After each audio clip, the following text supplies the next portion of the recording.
15장 어제의 말씀은 포도나무 비유입니다. 에스겔 15장, 요한복음 15장에도 예수님 나는 포도나무요 내 아버지는 농부니 내 열매를 맺지 못하는 포도나무는 하나님 제하여 버리신다.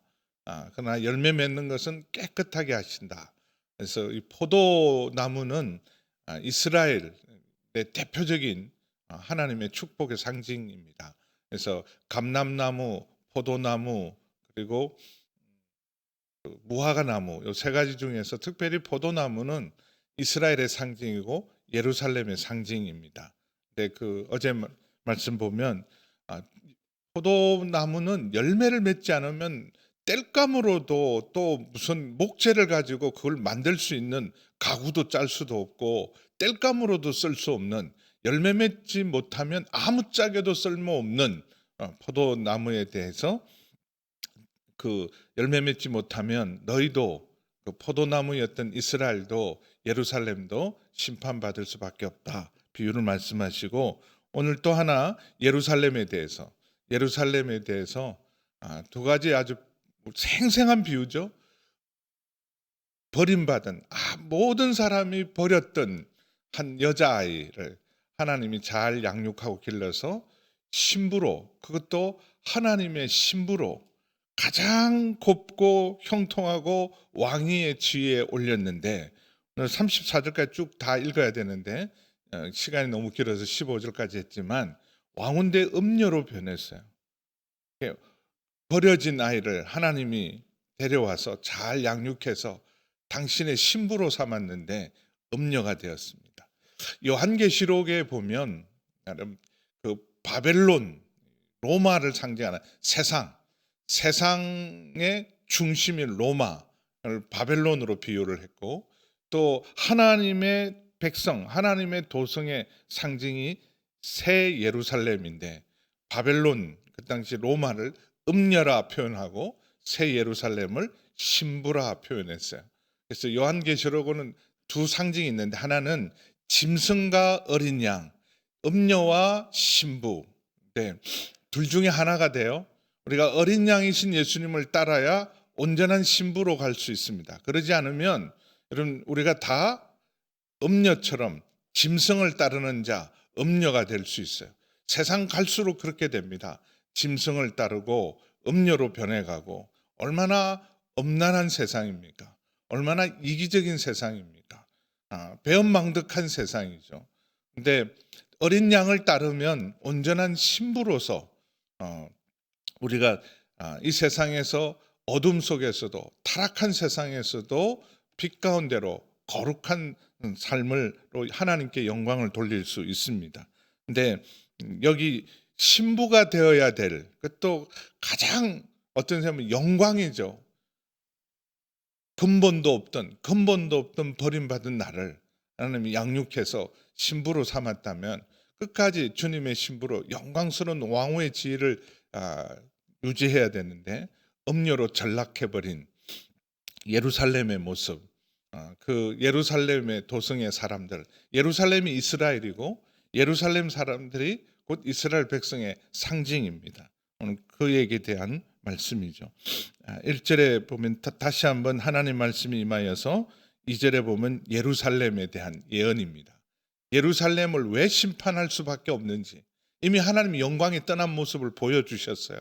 온갖 우상들, 이름은 하나님의 집인데 실제로 들어가 보면 우상의 집으로 만들어 놨어요. 하나님의 집이라 그래놓고는 들어가면 온통 우상을 섬기고 있는 예루살렘에 하나님 더 이상 함께하지 않지만, 그런데 여기 예루살렘에 살던 사람들은 여전히 예루살렘이 있으니까 우리는 안전하다. 예루살렘에 우리가 살고 있으니까 우리는 가마솥에 있는 고기처럼 우리는 소중한 사람, 중요한 사람이고, 세상 사람들을 멸시하고 특별히 포로로 잡혀간 사람, 너희는 쓰레기다. 너희는 하나님께 징계받고 저주받은 자고, 우리가 이렇게 1차, 2차 전쟁 때도 살아남고 예루살렘에서 보존했기 때문에 우리는 안전하다. 우리는 소중한 존재다. 예루살렘에 있는 한 우리는 안전하다. 근데 여러분 하나님이 예루살렘이라고 특별하게 봐주는 이유는 거기에서 하나님을 예배하고 하나님의 이름을 거룩히 여기고 그리고 하나님의 말씀으로 그 땅이 거룩한 땅이 되어야 예루살렘이 하나님 앞에 소중한데, 여러분 이름은 하나님의 도성인데 그곳에 우상을 섬기고 온갖 불법과 음란이 행해지면 하나님이 더 심판이 더 큽니다. 하나님의 심판은 하나님의 집에서 시작돼요. 그래서 예루살렘의 실상, 너희가 자랑하는 예루살렘의 실상. 그래서 이 3절에 보시면 예루살렘에 관하여, 이건 이스라엘 전체 또 이스라엘 백성에 대한 예언이기도 합니다. 내 근본과 난 땅은, 뭐 잘난 체하고 대단하다고 생각하지만 사실 우리 다 근본은 죄인입니다. 타락한 죄인들이에요. 예루살렘의 근본은 가나안이요, 내 아버지는 아모리 사람이요, 내 어머니는 헷 사람이다. 원래 예루살렘은 여부스 성이었어요. 이방인의 도시였죠. 여호수아 때 정복을 했는데 거의 다 여호수아 때 가나안 땅은 다 정복을 했습니다. 근데 가장 중심에 상징적인 한 곳을 정복하지 못했는데 그게 여부스 땅이었어요. 그래서 그 500년이 지날 때까지 가나안 땅에서 유일하게 어떤 의미로 정복되지 않는 땅이 여부스 땅이었습니다. 그걸 다윗 시대에 와서 500년이 지난 다음에 다윗 때 와서 여부스 성을 정복하고 그리고 이름을 바꿉니다. 시온성 예루살렘으로. 시온과 예루살렘으로. 그러니까 모세와 여호수아 때도 이방 땅이었고 그리고 다윗 때까지 올 때도 사실은 이방 땅이었는데, 다윗이 민족을 통합하고 남북을 통일하면서 통합된 왕으로서 그가 상징적으로 수도를 옮깁니다. 유다 지파의 중심지는 헤브론인데 헤브론에서 7년 동안 왕으로서 다스리던 다윗이 결단을 해요. 이 북이스라엘이 자기를 왕으로 삼고 이 사울의 집안들이 다 다윗에게 돌아오면서 통합의 상징으로 수도를 옮기는데 여부스성을 예루살렘으로 시온으로 만들어서 수도를 옮겼습니다. 그러니까 그 전에는 근본은 가나안이요, 아모리 사람, 가나안의 7족속 중에 대표적인 족속이 아모리와 헷이 대표적인 족속입니다. 근데 이게 4절 5절을 보시면 내가 태어날 때 내 근본은 정말 버림받은 존재도, 자기 난 부모로부터 버림받은 상징이죠. 내 배꼽줄을 자르지도 아니하였고 너를 물로 씻어 정결하게 하지도 아니하였고 내게 소금을 뿌리지 아니하였고 너를 강보로 싸지도 아니하였다. 아이가 태어났을 때 하는 가장 기본적인 절차도 받지 못했던 버림받은 쓸모없는 존재. 그래서 5절에 보면 아무도 너를 돌보아 이 중에 한 가지라도 내게 행하여 너를 불쌍히 여긴 자가 없었으므로 내가 나던 날에 내 몸이 천하게 여겨져 내가 들에 버려졌느니라. 그 가장 불쌍한 존재죠. 고아, 버림받은 존재들. 그런데 하나님 마침 6절에 보면 하나님께서 그 버림받은 아이 곁을 지나가서 피투성이로 죽어가는 아이에게 이렇게 말씀하세요. 살아야 된다. 너 살아야 된다. 너는 살아야 돼. 죽으라고 버린 아이를, 사람은 죽으라고, 부모도 죽으라고 버렸어요. 근데 하나님 이렇게 그 피투성이고 죽어가는 아이를 거두면서 너 살아야 돼. 살라. 그래서 너는 피투성이라도 살아있으라. 내가 피투성이라도 살아야 한다. 살아 계시기를 주의 이름으로 축원합니다. 살아야 돼요. 내년에 어렵더라도 우리 살 수 있다. 옆에 분한테 한번 인사합시다. 살 수 있다. 네, 살 수 있다. 살 수 있다. 죽을 것 같아도 주님 손에 붙들리면 하나님께 말씀합니다. 살아야 한다. 살아야 한다. 하나님 넌 살아있으라. 근데 말만 하실 분이 아니라 돌보세요. 고아를 거두어서 너 살아야 돼. 너는 살아있다. 살아야 된다. 말씀하시면서 거두어 7절에 잘 자라요. 들의 풀과 같이 많게 하였다. 사람이 없는 도성에 그 번성하기 시작했어요. 수도로 삼고 이렇게 번성하기 시작해요. 사람들이 모이기 시작하고 이방 땅으로 멸시받았던 곳에 사람들이 모여들기 시작해서 그래서 크게 자랐고 심이 아름다웠고 여성의 유방이 뚜렷하고 내 머리털이 자라고, 그러나 내가 여전히 벌거벗은 알몸이었다. 아무도 그를 쉽게 말하면 신부로나 자녀로 택하지 않았어요. 고아를 거두어서 기르기는 했는데 여전히 알몸이었다라는 것은 아무에게도 소속되지 않고 누구도 아직은 거두지 않았을 때, 근데 하나님 결단을 합니다. 아예 신부로 삼기로. 죽으라고 버린 피투성이를 거두어서 너 살아야 한다. 그러고 나서 잘 돌보시고 양육한 다음에 8절 함께 읽습니다. 시작. 내 곁으로 지나며 보니 내 때가 사랑할 만한 때라. 내 옷으로 너를 덮어 벌거벗은 것을 가리고 내게 맹세하고 언약하여 너를 내게 속하게 하였느니라. 나 주 여호와의 말이었느라. 이제 성인이 되고 결혼할 만한 때가 되었을 때 내 옷으로 너를 덮어 벌거벗은 것을 가리고라는 것은, 그럼 청혼할 때, 받아들일 때 옷을 이렇게 덮습니다. 룻기에 보면 나오미가 그 보아스의 선함, 보아스가 자기 집안을 도와주는 것을 보고, 저 사람이라면 우리 집안의 고엘, 구속자로 망했던 우리 집안을 다시 회복시켜줄 회복자다. 그런 말을 하고 자기 며느리를 그 추수하는 들판에다가 그 보아스가 자는 잠자리 곁에 눕게 합니다. 근데 덮으면 받아들이는 거고, 이게 미친 여자 아니야? 어디서 이런 여자가 들어와서 버리면 완전히 망신당하는 거예요. 근데 발치에 누웠는데 옷으로 덮어줘요. 받아들이는 거죠. 룻기는 무시하지 않고 자기 곁에 다가온 사람을 받아들일 때, 청혼할 때 옷으로 덮습니다.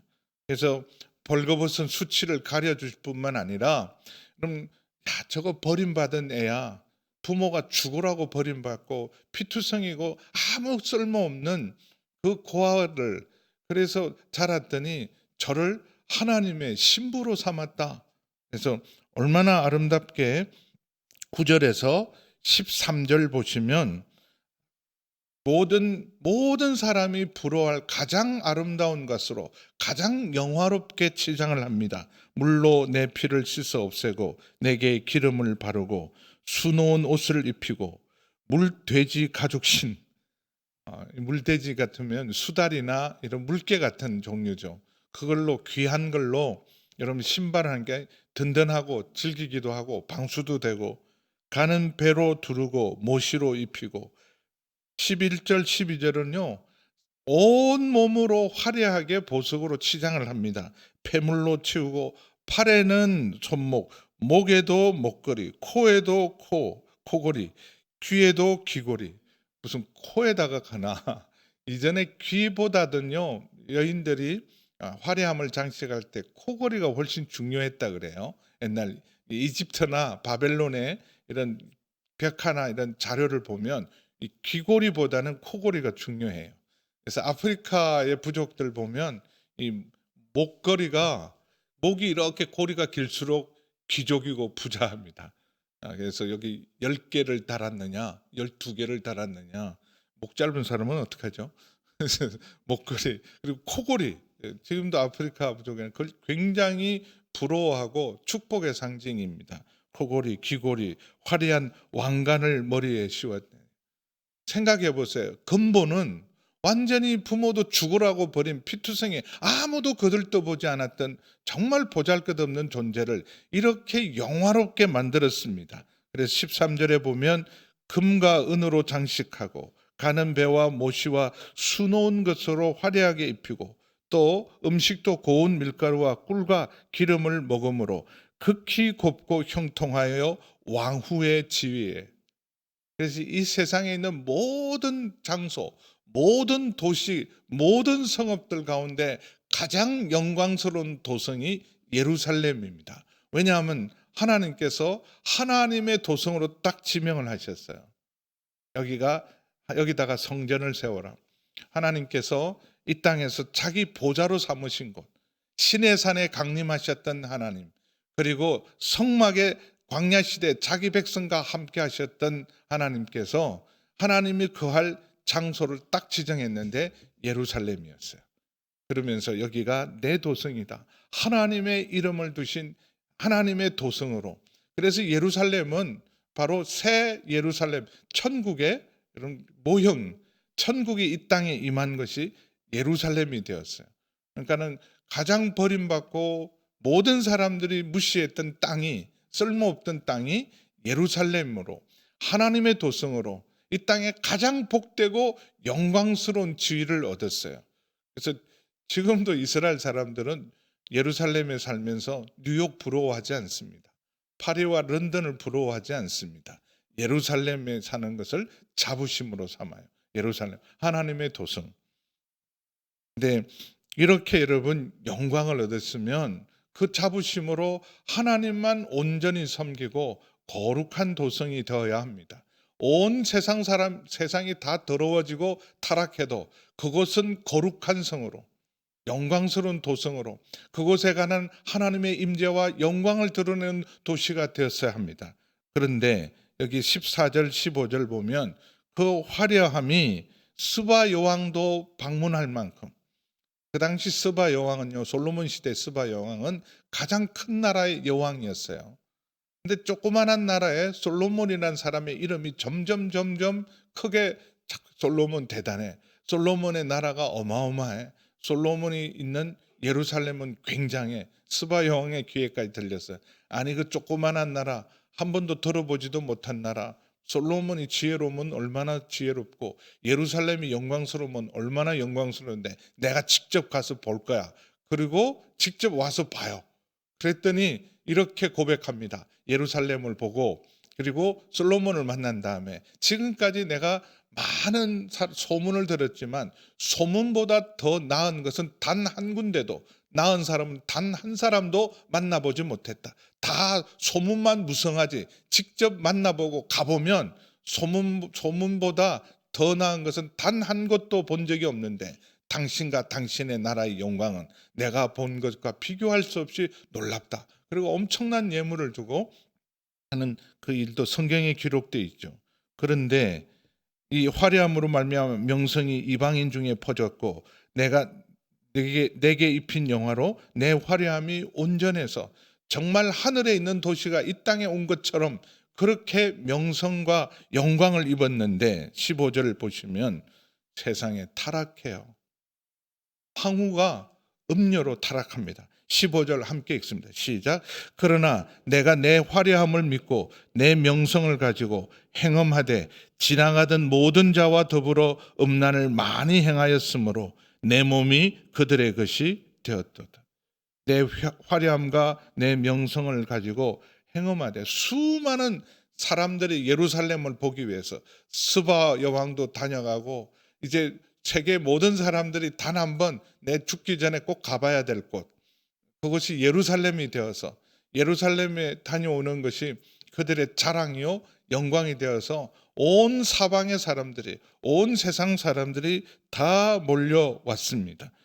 근데 그렇다면 더 구별되고 거룩함을 드러나야 되는데 그걸 다 받아들였어요. 음녀처럼. 자기에게 오는 모든 사람을 다 받아들인 것처럼 내 몸이 그들의 것이 되었다. 하나님의 영광을 드러내야 되는데 세상 영광을 추구하다가 봐라, 모든 사람이 이집트의 왕도 오고 바벨론의 사람도 오고 아라비아 상인들도 오고 온 세상의 부귀영화가 다 몰려오고 온 세상 사람들이 다 몰려오다 보니까 그것이 거룩한 도성이 아니라 타락한 도시가 됐어요. 세속화의 길을 들어서 아주 가장 타락하고 부패한 세속 도시가 되어버렸습니다.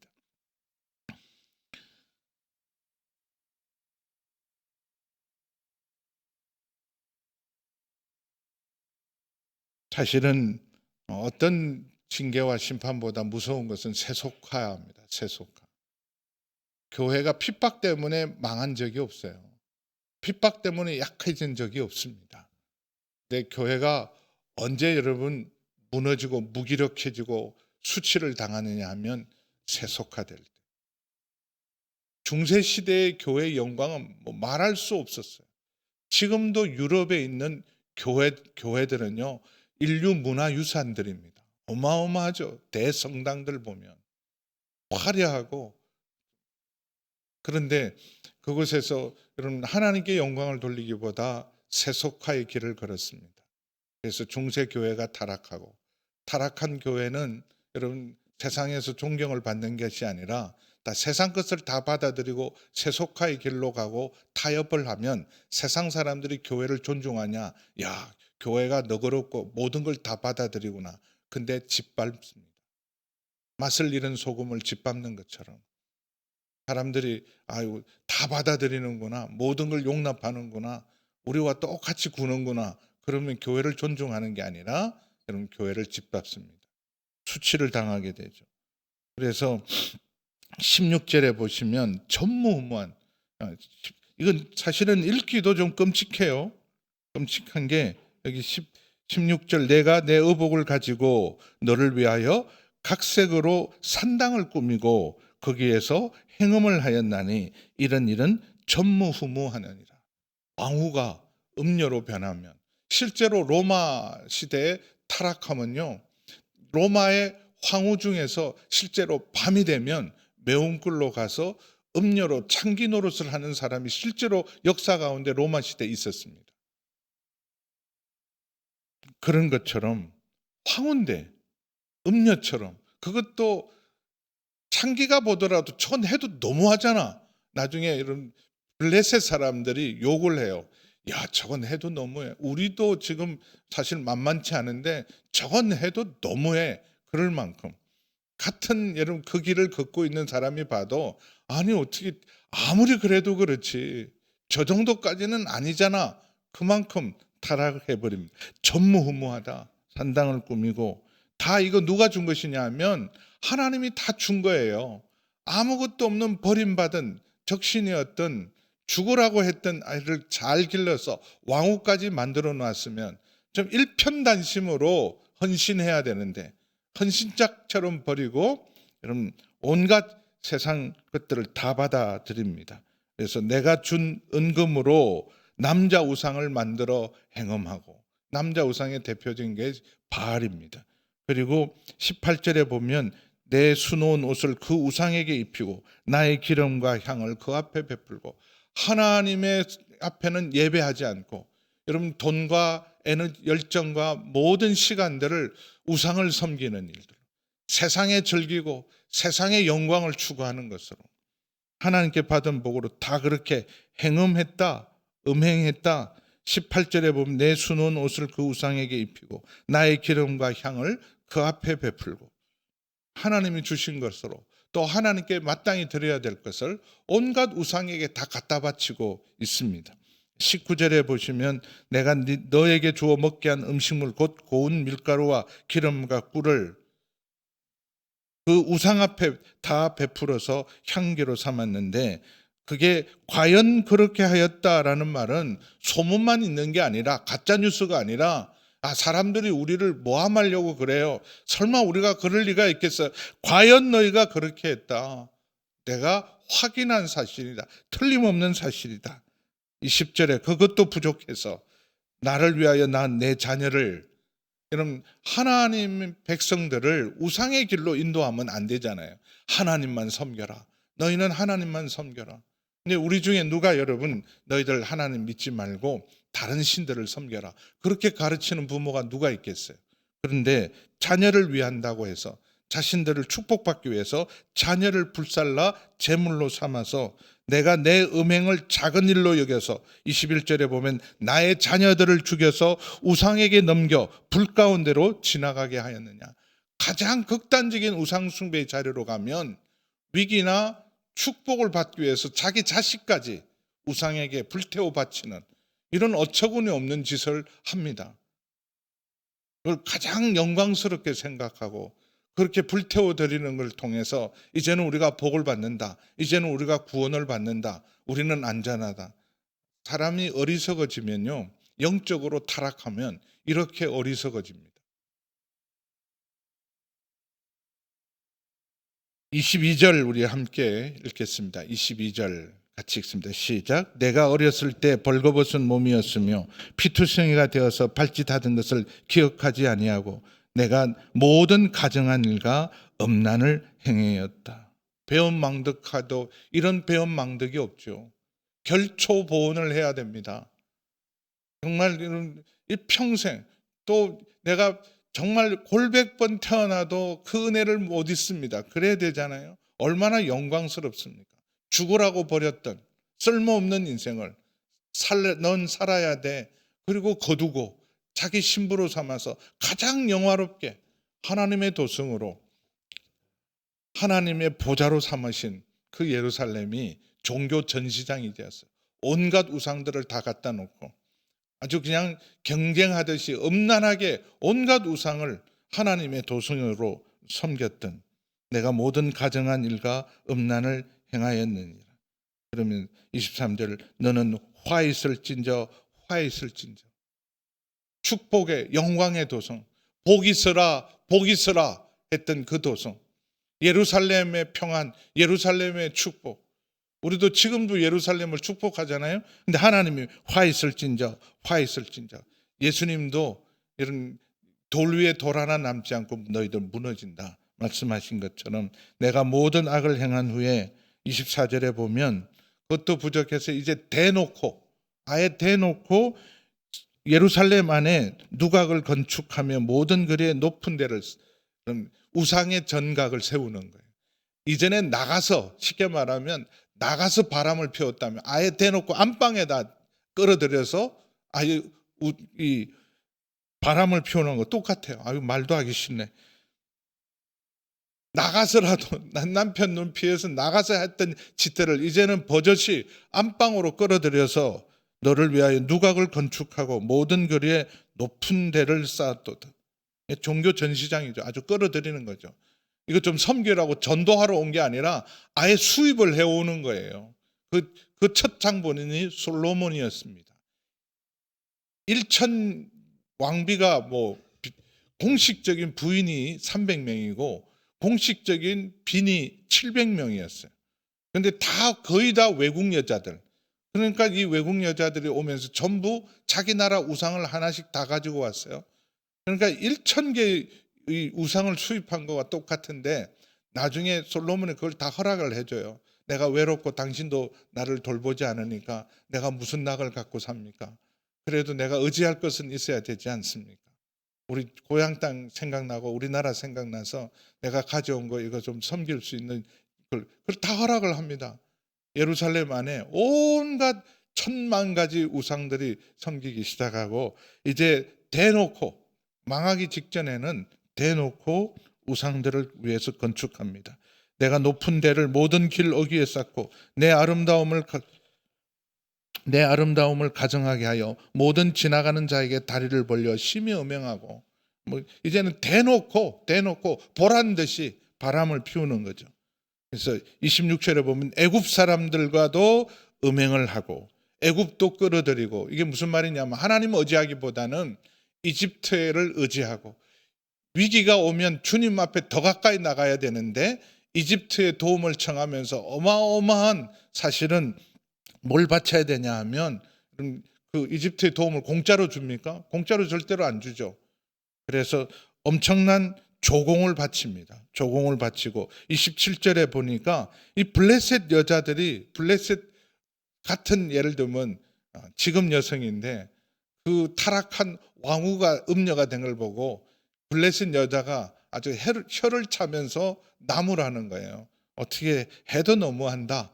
27절에 보면, 그러므로 내가 내 손을 내 위에 펴서 내 일용할 양식을 감하고 너를 미워하는 블레셋 여자, 가장 무시했던 블레셋 여자가 너의 더러운 행실을 부끄러워한다. 야, 같은 일을 하는데도 내가 너무 오죽했으면 이런 말까지 듣겠어요. 그러니까 블레셋 사람이, 우리는 우리 신만 섬기는데, 우상을 섬겨도 우리는 다른 우상은 섬기지 않는데 저들은 하나님을 섬긴다 하면서 온갖 세상 우상들은 다 음란하게 섬기는구나. 그래서 블레셋 사람에게 수치를 당하게 만든다. 너를 넘겨 임의로 하게 하였다.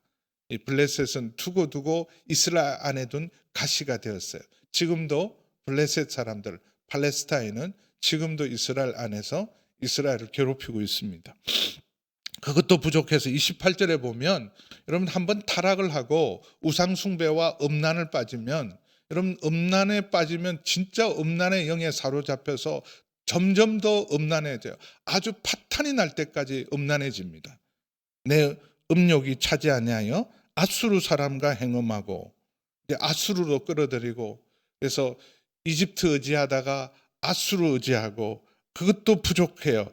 29절에 보면 장사하는 땅 갈대아까지 심히 행음하여 아직도 족한 줄로 여기지 않는다. 이집트 붙들고 이 아수르 붙들고 그리고 갈대아 사람들까지 붙들고 마치 남편 5이 있었으나 그것도 부족해서 지금도 남편 아닌 사람과 살고 있는 여인처럼 실제로 이런 비유를 해요. 그 남편은 이집트, 아수르, 바벨론, 페르시아, 로마 이런 식으로 비유를 하는 사람도 있습니다. 30절 같이 읽습니다. 시작. 주 여호와의 말씀이니라. 내가 이 모든 일을 행하니 이는 방자한 음녀의 행위라. 내 마음이 어찌 그리 약한가. 하나님만 안 섬기고 모든 우상이란 우상은 다 섬기고 부인은 돌보지 않고 온갖 데 가서 다 바람 피우는 남자하고 똑같다 이런 말이에요. 이는 왜 부인만 그럴까요? 남자만 그럴까요? 부인도 요새는 그런데요. 내 모든 일을 행하니 이는 방자한 음녀의 행위라. 내 마음이 어찌 그리 약한지. 유혹에 약한 거예요. 한번 여러분 우상 숭배와 음란의 길로 빠져들어가면요 이제는 통제불능이 돼서 끌려갑니다. 처음에는 내가 우상을 숭배하고 처음엔 내가 음행을 향한 것 같지만 나중에요 음란의 영이 나를 끌고 가고 우상들이 나를 사로잡아서 일평생 우상의 종로로 타고 음란으로 인생 종칩니다. 31절에 보면 내가 누각을 모든 기러기에 건축하고 높은 데에 모든 자리에 쌓고도 기가 막힌 것은 그래도 여러분 창기들은 돈이라도 받고 그런 일을 하는데 값도 안 받고 오히려 돈을 주면서 바람을 피우는 거예요.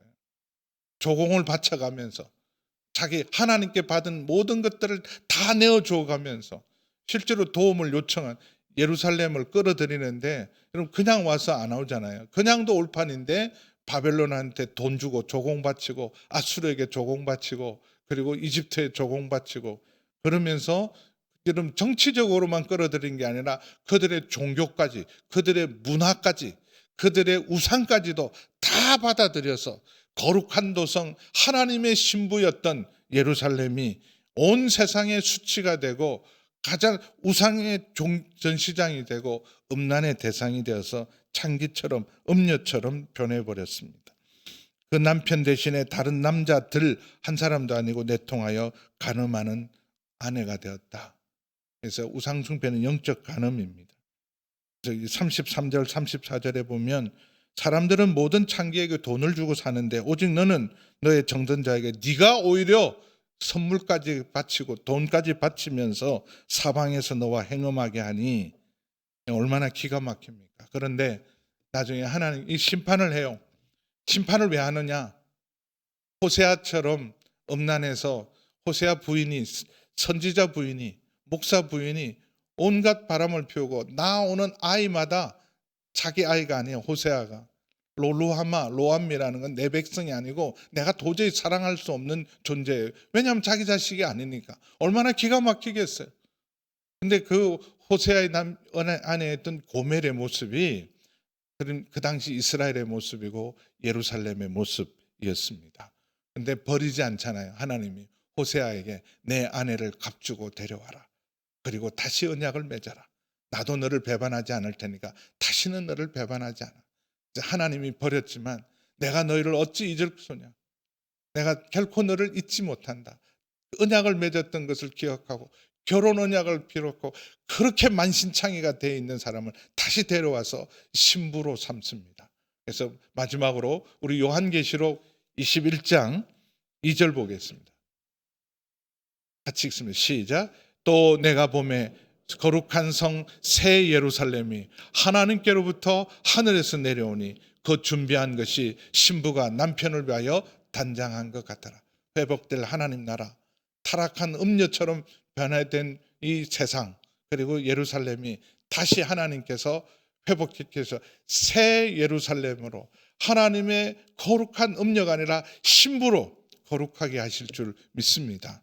그런 우리 교회가 하나님 앞에서 온 세상이 음란하고 악하고 타락하고 불의와 거짓과 탐욕 속에 살지라도 우리는 주님의 거룩한 신부가 되어서 여러분 주님만은 섬기고 주님만 따르고 주님 앞에 정말 신부로서 살아갈 때 음녀를 이깁니다.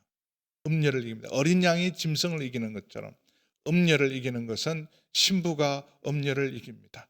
이제 한 해를 마무리하고 새해를 맞이하면서 우리 속에 제거해야 될 모든 것들을 다 제거하고 거룩한 신부로 단장해서 우리 신랑 되신 우리 주님만 앞에 여러분 주 앞에서 부끄러움이 없는 신부로서 살아갈 때 세상을 이기고 주님이 돌보시고 넉넉히 이기게 하실 줄 믿습니다.